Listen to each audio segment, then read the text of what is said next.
여러분 안녕하세요. 찾아가는 새벽기도 시카고 예수사랑교회 조선영 목사입니다. 오늘도 변함없는 주님의 은혜와 평강이 저와 여러분의 삶의 종일 풍성하기를 기도합니다. 오늘 말씀은 느헤미야 10장 28절에서 36절 그리고 39절 말씀입니다. 세번역 성경으로 제가 봉독하겠습니다.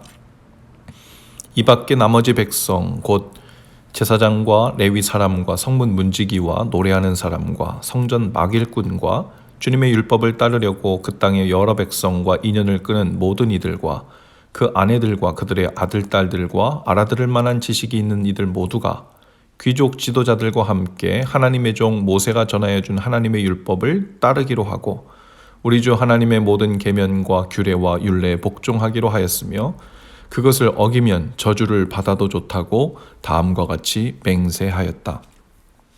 우리는 딸을 이 땅의 백성과 결혼시키지 않는다. 우리는 아들을 그들의 딸과 결혼시키지 않는다. 이 땅의 백성이 안식일에 물건이나 어떤 곡식을 내다가 팔더라도 안식일이나 성일에는 우리가 사지 않는다. 7해마다 땅을 쉬게 하고 6년이 지난 빚은 모두 없애준다. 우리는 다음과 같이 규례도 정하였다.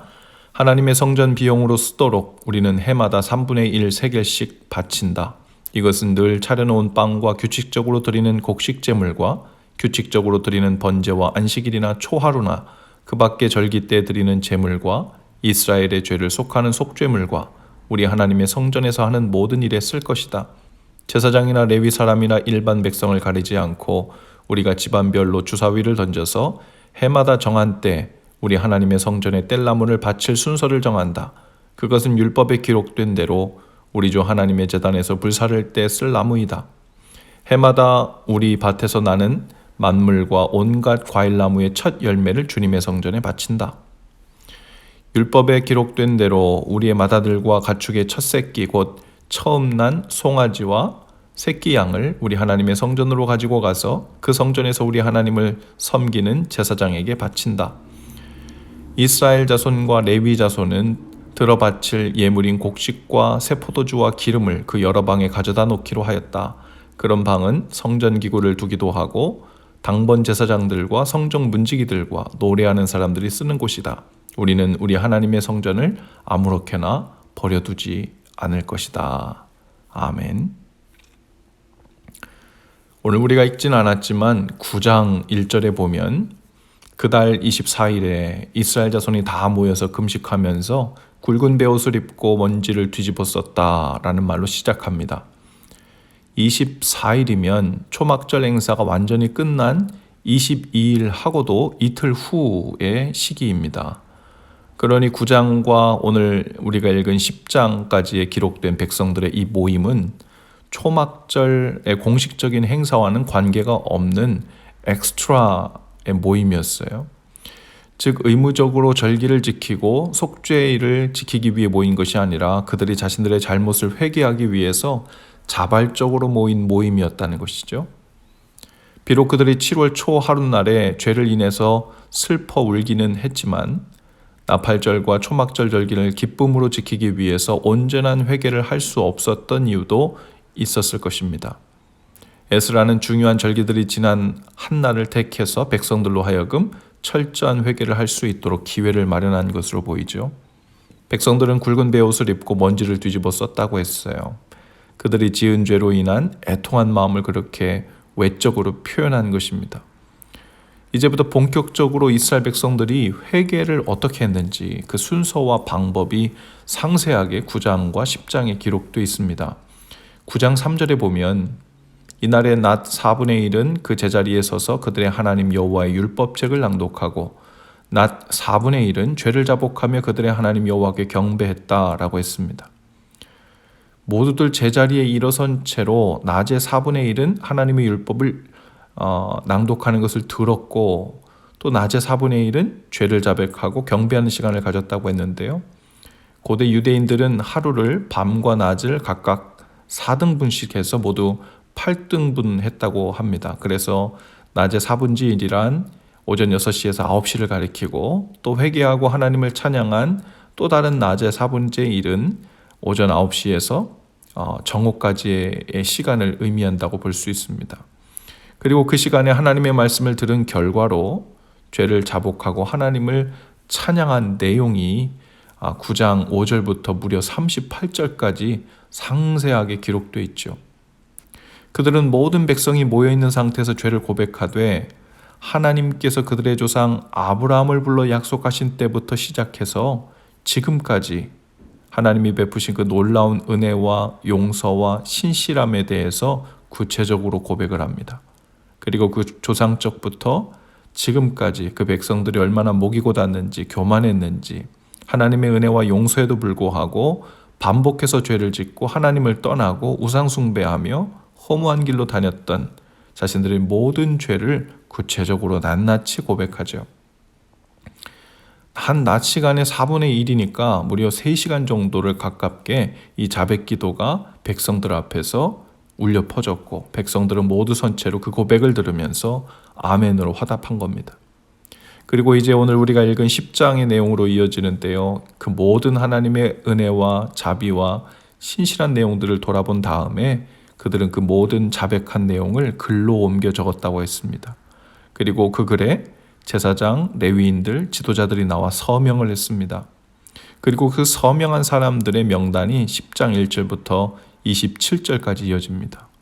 그리고 그 서명 후에는 이제 구체적으로 온 백성이 어떻게 이 회개 후에 하나님을 따르는 삶으로 나아갈지 규례를 정합니다. 그리고 그 규례들은 더욱 구체적이었습니다. 28절부터 그러한 내용이 나오는 거예요. 그 밖에 나머지 백성, 곧 제사장, 레위 사람, 성전 문지기, 노래하는 사람, 성전 막일꾼, 율법을 따르려고 그 땅에 여러 백성과 인연을 끄는 모든 이들, 아내들, 딸들, 그들이 모두 나와서 하나님의 규례를 지키기로 서약하고 맹세하고 이제 그 구체적인 내용을 이야기합니다. 우리의 딸을 이 땅의 백성과 결혼시키지 않겠다. 이 땅의 백성이 안식일에 물건이나 어떤 곡식을 내다가 자신들에게 팔더라도 안식일에는, 성일에는 우리가 사지도 않겠다. 7해마다 땅을 반드시 쉬게 하겠다. 6년이 지난 빚은 모두 없애주겠다. 또 성전 비용으로 쓰도록 우리가 얼마간을 하나님의 성전세를 바치고 그리고 제물을 바치고 하는 일들을 구체적으로 이야기합니다. 39절 마지막에 보면 그들은 이 모든 규례들을 만든 목적을 밝히는데요. 우리는 우리 하나님의 성전을 아무렇게나 버려두지 않을 것이다. 백성들은 이렇게 그들의 행위를 고치고 어떻게 하나님을 경외하며 구체적으로 성전을 소중히 여길지에 대한 규례를 만들면서 맹세하고 회개하는 시간을 마무리합니다. 하나님 잘못했어요. 다음부터는 안 그럴게요. 노력해 볼게요. 어떻게 할지는 차차 생각해 보고 힘이 닿는 대로 노력해 볼게요 정도의 두루뭉실한 회개가 아니었습니다. 무엇을 어떻게 바꿀지에 대한 구체적인 돌이킴의 계획과 고백이 있었죠. 많은 그리스도인들이 은혜를 언급하면서 쉽게 오늘날 간과하고 있는 부분이 이런 부분이라고 생각합니다. 십자가에서 우리의 죄가 모두 사해졌으니 회개하고 주님을 믿는다는 것은 입술의 진실한 고백이면 충분하지 않느냐는 생각이에요. 물론 부분 맞는 말입니다. 그러나 진실한 믿음 뒤에는 진실한 행위가 이어지고 진실한 사랑에는 진실한 희생이 이어지는 것처럼 진실한 회개 고백 뒤에는 그것을 돌이키는 구체적인 행위가 반드시 뒤따르죠. 작든 많든 얼마나 성공을 하든 실패를 하든 이어지게 되어 있습니다. 그런 의미에서 이 백성들이 어떻게 돌이키고 그들의 회개의 모습을 지켜낼 것인가를 고민하며 삶의 부분 하나하나를 규례를 세우고 지키려 한 것, 그것은 단순히 그들이 십자가의 은혜를 몰라서 다 지키지도 못할 쓸모없는 율법을 만들었을 뿐이라고 생각하면 안 되죠.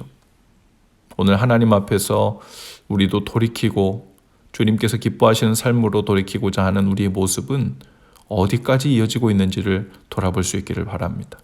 단순히 알고도 지키지 못해서 죄책감이 들지 않도록 그것을 가능한 눈 감아주고 넘기는 것이 은혜가 아니죠.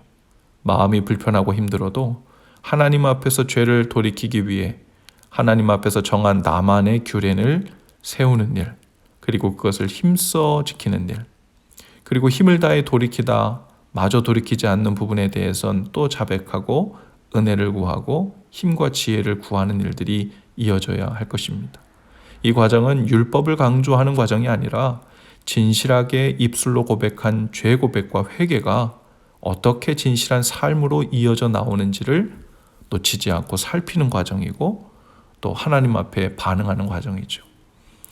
오늘도 하나님 앞에서 회개하여 다시 세운 마음의 성전을 우리 39절의 고백처럼 아무렇게나 버려두지 않는 우리의 반응이 있게 되기를 바랍니다.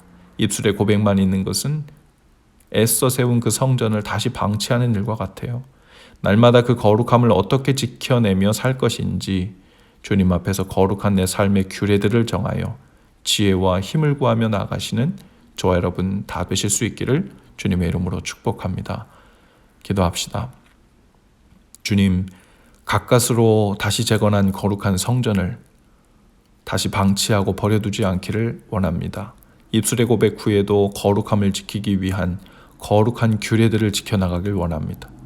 그래서 주님께서 여전히 우리 삶의 한 중앙에 계시도록 지켜내게 하시고 가장 먼저 주님을 사랑하고 주인 삼는 일에 구체적으로 고백하며 흔들리지 않게 하옵소서.